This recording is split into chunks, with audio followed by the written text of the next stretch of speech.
Bismillahirrahmanirrahim. Assalamualaikum warahmatullahi wabarakatuh.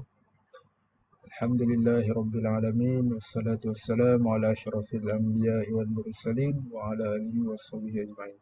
Baiklah, pada hari ini saya akan membentangkan dalam subjek isu-isu kontemporari dalam pengajian hadis.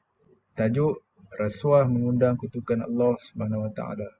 Terlebih dahulu saya memperkenalkan diri saya, Muhammad Idham Afiq bin Abdul Hamid, Bometrik 055717. Okey, dalil tentang larangan rasuah. Terdapat dua dalil, yakni dari Al-Quran dan hadis Nabi Muhammad SAW. A'udzubillahi minasyaitonirrajim. Wala ta'kulu amwalakum bainakum bil batili wa tudlu biha ilal hukam litakulu fariqam min amwalin nas bil ithmi wa antum la ta'lamun. Yang bermaksud, dan janganlah kamu makan harta orang lain antara kamu dengan jalan yang batil. Dan janganlah kamu menghulurkan harta kamu, yakni memberi rasuah kepada hakim-hakim, supaya kamu dapat mengambil sebahagian daripada harta orang dengan cara berbuat dosa, padahal kamu mengetahui salahnya. Okey, hadis an Abdullah bin Amru qala Rasulullah sallallahu alaihi wasallam la'natullahi 'alar rashi wal murtashi. Rawahu Imam Ibnu Majah. Maksudnya daripada Abdullah bin Amru, katanya telah bersabda Rasulullah sallallahu alaihi wasallam, laknat Allah ke atas pemberi rasuah dan penerima rasuah. Apakah yang dimaksudkan dengan rasuah? Rasuah merupakan jenayah atau kesalahan undang-undang di mana seseorang dapat kebebasan, kontrak ataupun keistimewaan daripada pihak berkuasa atau syarikat selepas memberi wang, hadiah, keraian kepada pihak itu. Menurut Suruhanjaya Pencegahan Rasuah Malaysia (SPRM), terdapat 4 kesalahan utama rasuah, iaitu yang pertama, meminta atau menerima rasuah; yang keduanya, menawar atau memberi rasuah; yang ketiganya, membuat tuntutan palsu; dan terakhir, menyalahgunakan jawatan atau kedudukan. Merujuk kepada Mawsu'ah Al-Fiqhiyah Al-Khuwaitiyah, menakrifkan rasuah dengan sebarang pemberian bertujuan memalsukan kebenaran dan membenarkan kepalsuan.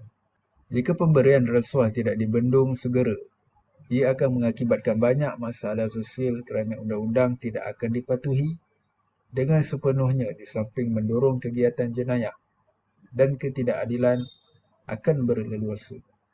Terdapat beberapa faktor berlakunya rasuah. Antara punca-punca yang menyumbang kepada berlakunya rasuah, iaitu yang pertama, sistem politik yang kolot dan tidak telus.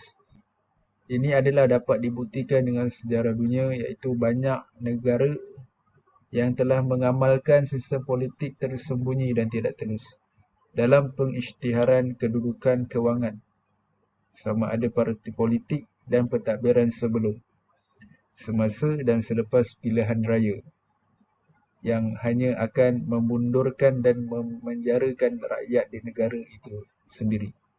Yang keduanya adalah kurangnya keterbukaan dan ketelusan dalam pemberian kontrak kerajaan. Secara asasnya, wakil-wakil rakyat dan rakyat itu sendiri seharusnya faham bahawa duit untuk melaksanakan projek-projek kerajaan adalah untuk kebajikan dan kesejahteraan rakyat.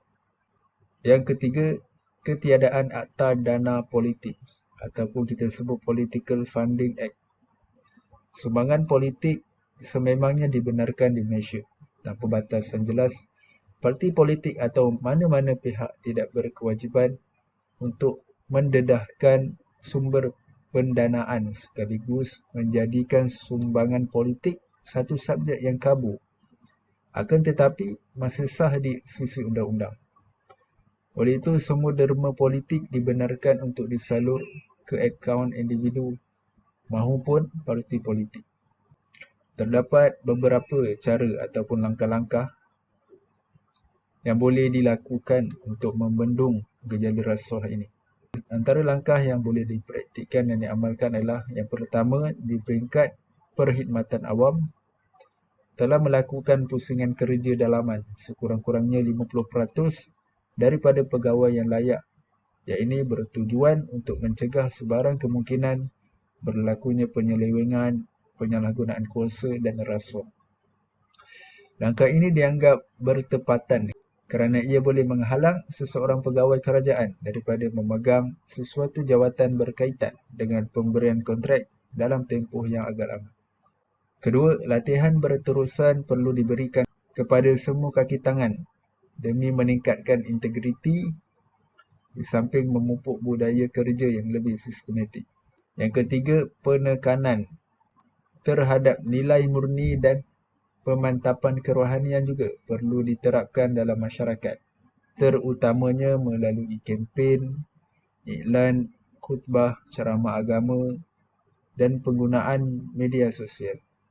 Yang terakhir, penguatkuasaan undang-undang yang berkaitan agar dapat memberikan pengajaran kepada masyarakat tentang bahayanya gejala rasuah ini terhadap sesebuah negara.